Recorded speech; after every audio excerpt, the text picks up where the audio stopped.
जंगलों में जाना पड़ा और भारी नुकसान उठाना पड़ा क्योंकि पीछे से उनकी पूरी संपत्ति को लूट लिया गया। गवर्नर को अपनी बंदूकों और अनाज के भंडार को वहीं पर छोड़कर भागना पड़ा कि उस वक्त सारा दिन शिकार करते हुए थक जाने के बाद शाम को शराब की पार्टी होती थी। उन शुरुआती बचपन के दिनों में घोड़ों से उनको विशेष प्यार था, वही प्यार बाद में सत्ता पर काबिज होने का जुनून बन गया। उनकी मौत हो गई और उस वक्त जब इनका शव मिला तो उसके ऊपर कृपाण और गोलियों के निशान थे। पहली नज़र में ऐसा लग रहा था कि किसी दुश्मन ने उनकी हत्या की है।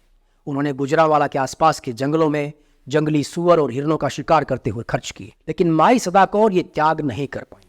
उन्होंने मना कर दिया और अपने वायदे से मुकर गई। उसी रात को माई सदा कौर कूड़े के बड़े डिब्बे में बैठकर भाग निकली। एक जाने माने सिख खानदान का लगभग 13 साल का एक बालक अपने साथियों के साथ जंगल में शिकार करने के लिए जाता है। वो किशोरावस्था की उम्र थी, पूरी तरह से जवान भी नहीं हुए थे। वहाँ जंगल में वो अपने साथियों को चकमा देकर अकेला ही गहरे जंगल के भीतर घुस जाता है। हशमत खान नाम का एक मुस्लिम सरदार, जिसको कई बार उसके पिता के हाथों बेइज्जती और हार का सामना करना पड़ा था, वो अपनी बेइज्जती और हार का बदला लेने के लिए अचानक उस बालक के ऊपर जानलेवा हमला कर देता है। दुश्मन ने जैसे ही तलवार उठाकर जोर से वार किया, उस बालक का घोड़ा डरकर पीछे हट जाता है, जिससे उसका वार खाली जाता है। लेकिन इसके पहले कि हमलावर दूसरा वार करता, बालक का भाला बिजली की स्पीड से दुश्मन की छाती को चीरता हुआ पार निकल जाता है। उसके बाद उन्होंने दुश्मन के सर को काटकर अपने भाले पर टांगा और इस तरह से अपने साथियों के पास वापस पहुंचे जैसे खून से भरी एक ट्रॉफी कहीं से जीत कर लाए हो। इस पूरी घटना का जिक्र खुशवंत सिंह ने अपनी किताब में किया है। जिस 13 वर्ष के बालक का जिक्र इस घटना में किया गया है वो थे शेरे पंजाब महाराजा रणजीत सिंह।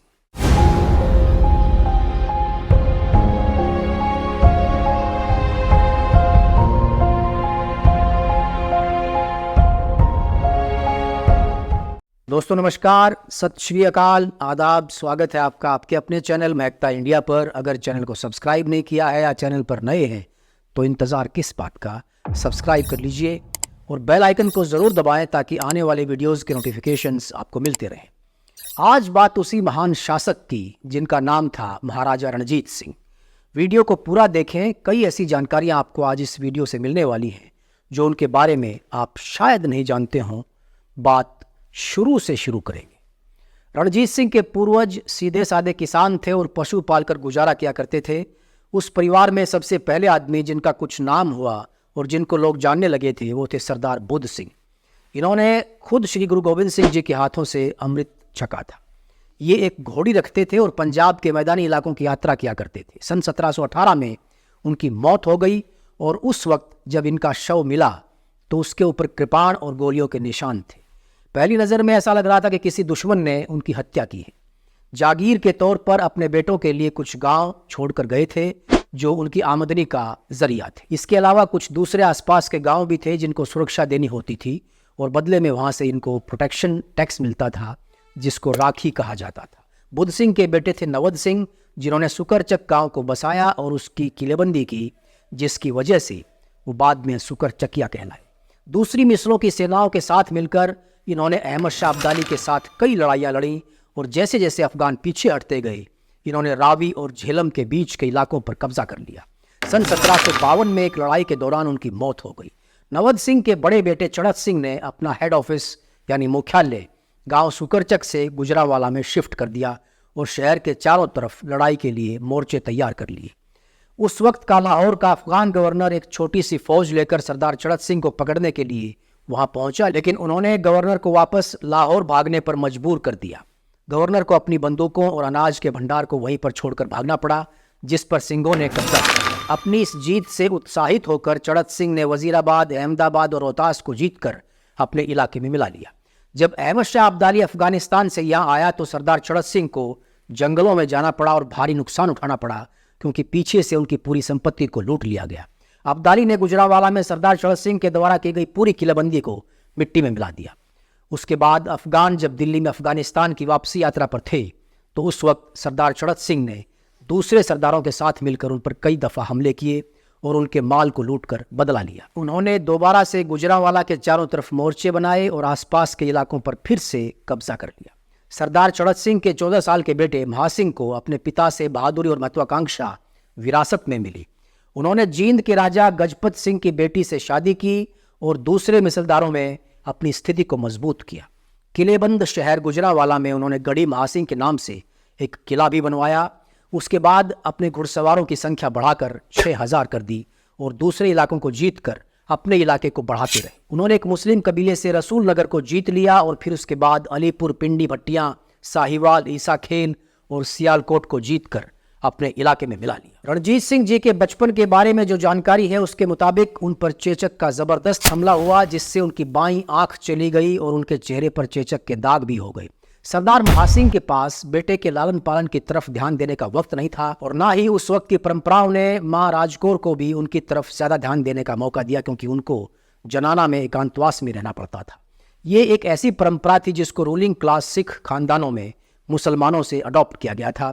रणजीत सिंह गुरुद्वारे में धार्मिक सेवा देते थे और वहां पर श्री गुरु ग्रंथ साहिब जी का पाठ भी सुनते थे। ये उनके लिए जरूरी था, क्योंकि ऐसा करने के लिए उनको इंस्ट्रक्शंस दी गई थी। ब्राह्मण पुजारियों के उपदेशों को भी सुनना उनको अच्छा लगता था और वो उससे प्रभावित भी थे। उनका बाकी वक्त खेलने और शिकार करने में बीतता था। उन शुरुआती बचपन के दिनों में घोड़ों से उनको विशेष प्यार था। वही प्यार बाद में सत्ता पर काबिज होने का जुनून बन गया। उनको जीवन में लड़ाई के मैदान में जाने का पहला मौका तब मिला जब वो महज 10 साल के थे। गुजरात के साहिब सिंह भंगी से उनके पिता सरदार महासिंह ने उपहार राशि यानी ट्रिब्यूट के तौर पर धनराशि की मांग की, जिसके लिए उसने मना कर दिया। तो उसके ऊपर सरदार महासिंह ने हमला कर दिया और उसे उसकी रियासत से बेदखल कर दिया। साहिब सिंह ने वहां से भागकर शोधरान के किले में शरण ली और लाहौर में बैठे हुए अपने रिश्तेदारों को संदेश भिजवाया और मदद की अपील की। सरदार महासिंह ने बालक रणजीत सिंह को अपने साथ लिया और शोधरान के किले के चारों तरफ घेरा डाल दिया। सर्दी का मौसम आ गया था और उस दौरान भी वो घेरा चलता रहा। इसी दौरान सरदार महासिंह अचानक बहुत बीमार हो गए और अब उनको लगने लगा कि वो ठीक नहीं हो पाएंगे। उन्होंने रणजीत सिंह के माथे पर केसरिया टीका लगाकर उनको सुकरचकिया मिसल का चीफ घोषित कर दिया और गुजरांवाला लौट गए। जब लाहौर के भंगी सरदारों को पता चला कि सरदार महासिंह बीमार हैं और सुकरचकिया मिसल जो एक 10 साल के लड़के की कमान में आकर दुर्दशा की हालत में आ चुकी है, वो तुरंत शोधरान को आज़ाद करवाने के लिए चल दी। रणजीत सिंह ने शोधरान से कई मील पहले ही घात लगाकर उनके ऊपर हमला किया और उनको वापस भगा दिया। सरदार महासिंह को अपनी मौत से पहले ही अपने बेटे की उस पहली जीत की खबर मिल चुकी थी और रणजीत सिंह अपने पिता के अंतिम संस्कार के वक्त वहां पहुंचने में कामयाब रहे। वो अभी अपनी जागीर को संभालने के लायक नहीं हुए थे, क्योंकि उनकी उम्र काफ़ी कम थी और वो मनमोजी स्वभाव के थे। तो उनके पिता के समय से ही मैनेजर लखपत राय ही जागीर के रोज़मर्रा के काम को संभालते रहे। उनकी माताजी को लखपत राय की ईमानदारी पर पूरा भरोसा था, लेकिन उनकी माता के भाई दल सिंह सारी एडमिनिस्ट्रेशन को अपने हाथों में लेना चाहते थे। उनकी माताजी, सास, मामा और दूसरे रिश्तेदार और दोस्तों की साजिशें और फिर साजिशों पर साजिशें शुरू हो गई। ऐसे माहौल में बालक रणजीत सिंह के दिल को बहुत ठेस पहुंची और उन्होंने अपना ज़्यादातर वक्त शिकार करने और नौकरों के साथ बिताना शुरू कर दिया। यही वो वक्त था जिसने उनके जीवन पर अपनी छाप छोड़ी।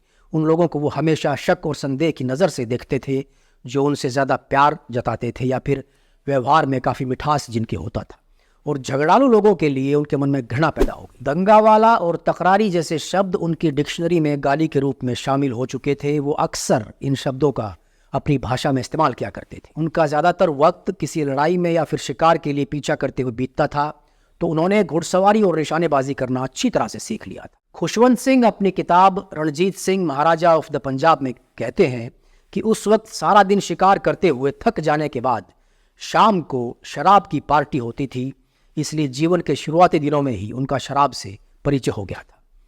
अगले 2 सालों तक रणजीत सिंह ने अपनी जागीर को संभालने पर कोई ध्यान नहीं दिया और ये 2 साल उन्होंने गुजरांवाला के आसपास के जंगलों में जंगली सूअर और हिरणों का शिकार करते हुए खर्च किए। अब उनकी माताजी को उनके भविष्य की चिंता सताने लगी थी और तभी उनके मन में ख्याल आया कि शायद शादी इस नौजवान को जिंदगी के प्रति जिम्मेदार बना दे। तो उन्होंने सरदारनी सदा कौर से इस संबंध में बात की और जल्द से जल्द शादी की तारीख पक्की करने के लिए कहा। उस वक्त उन्होंने अपनी ज़िंदगी के 15 सालों को पार किया था जब वो गुजरांवाला से बटाला पहुंचे, जो कि कन्हैया मिसल के सरदारों का मुख्य ठिकाना था, और इस तरह सरदारनी मेहताब कौर के साथ उनकी शादी हुई। ये कोई बहुत खुशहाल रिश्ता नहीं था, जिसका एक कारण था कि मेहताब कौर शायद उस आदमी को दिल से एक्सेप्ट नहीं कर पाई होंगी जिसके पिता ने उनके पिता का गला काटा। बता दें कि सरदार गुरबख्श सिंह कन्हैया जो सरदारनी मेहताब कौर के पिता थे, उनकी मौत रणजीत सिंह के पिता सरदार महासिंह के खिलाफ लड़ते हुए सन 1785 में हुई। एक लड़ाई में हुई थी। जम्मू पर सरदार महासिंह के द्वारा किया गया हमला इस लड़ाई का कारण था।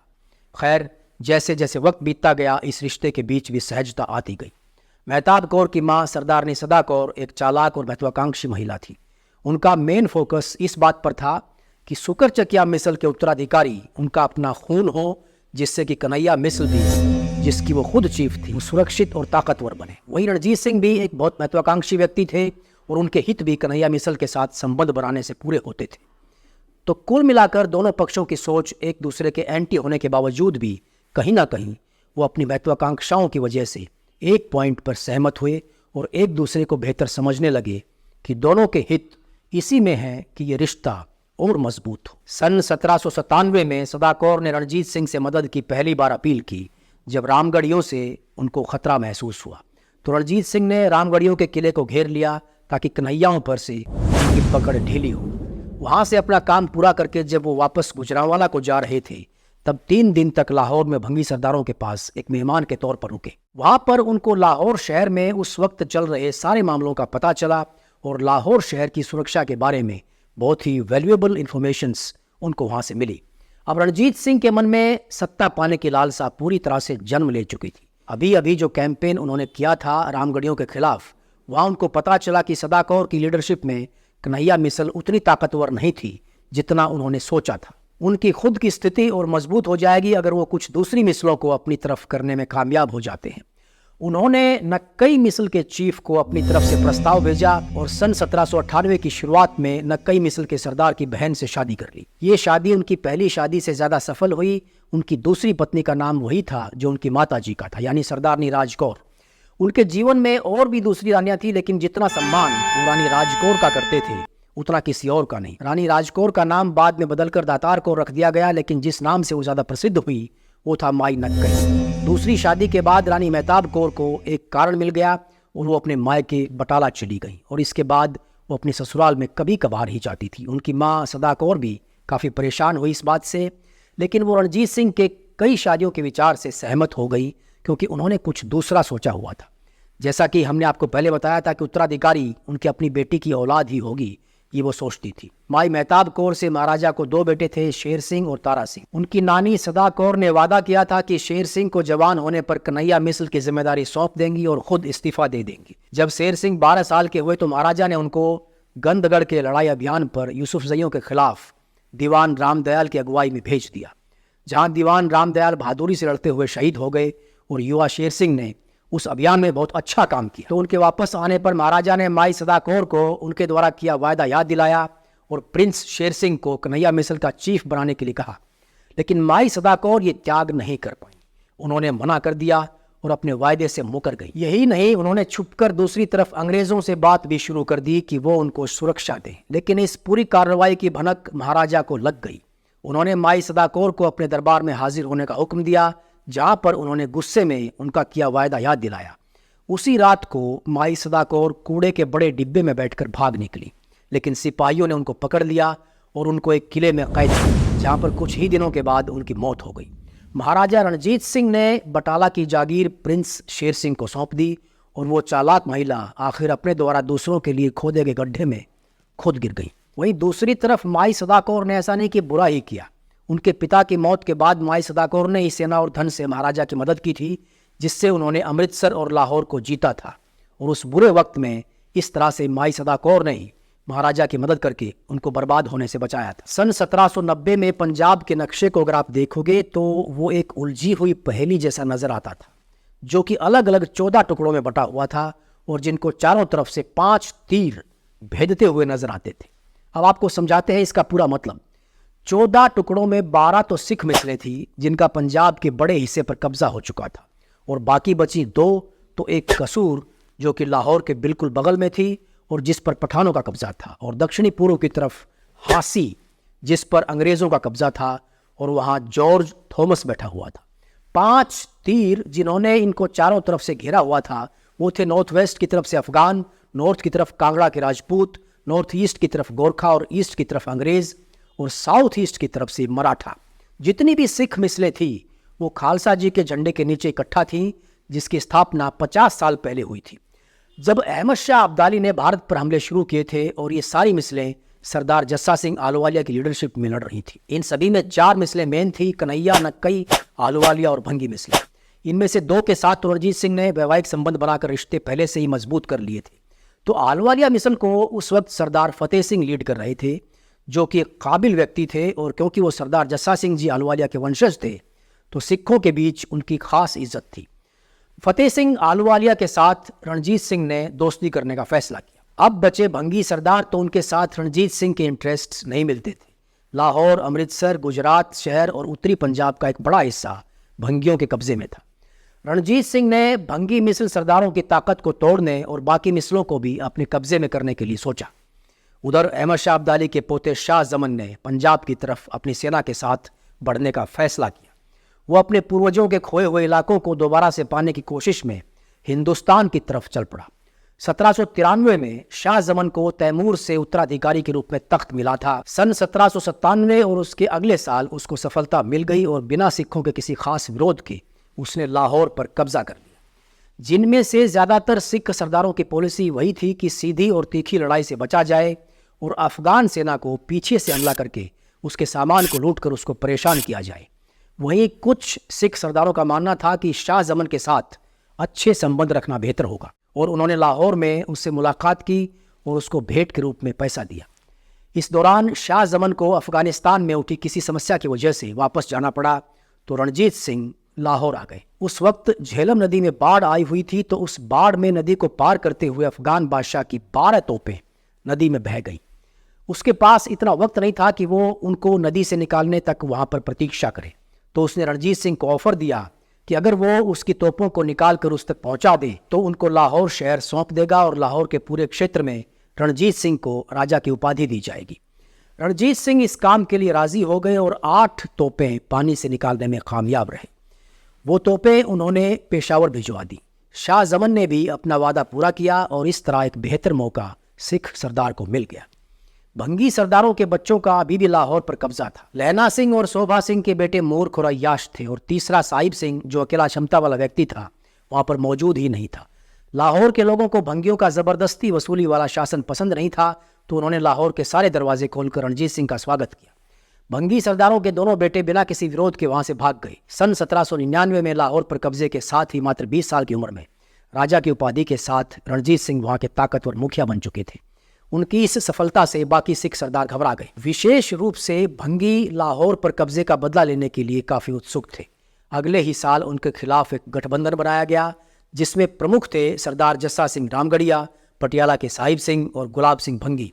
भसीन में एक सम्मेलन रखा गया और वहाँ पर उनकी हत्या करने की योजना बनाई गई। लेकिन रणजीत सिंह को जाल में फंसाना इतना आसान नहीं था। वो एक चालाक इंसान थे। वो इतनी बड़ी सेना के साथ भसीन पहुँचे कि उस योजना को अंजाम ही नहीं दिया जा सका। सम्मेलन खत्म होने पर दावत और शिकार करते हुए वो 2 महीने के बाद वापस लाहौर लौटे, लेकिन वो जानते थे कि भंगियों के खेमे में उनके खिलाफ साजिशें चल रही हैं। सन 1802 में उन्होंने भंगियों के अमृतसर में स्थित हेडक्वार्टर पर संदेश भिजवाया कि प्रसिद्ध जमजमा तोप को उनके हवाले किया जाए, जो 1764 में लाहौर पर कब्जे के वक्त उनके दादा सरदार चड़त सिंह के हिस्से में आई थी। भंगियों ने ऐसा करने से मना कर दिया, जिसके बाद रणजीत सिंह ने अमृतसर में उनके किले पर हमला कर दिया और भंगी सरदारों को रामगढ़ियों के पास शरण लेनी पड़ी और महाराजा ने उनकी सारी संपत्तियों पर कब्जा कर लिया।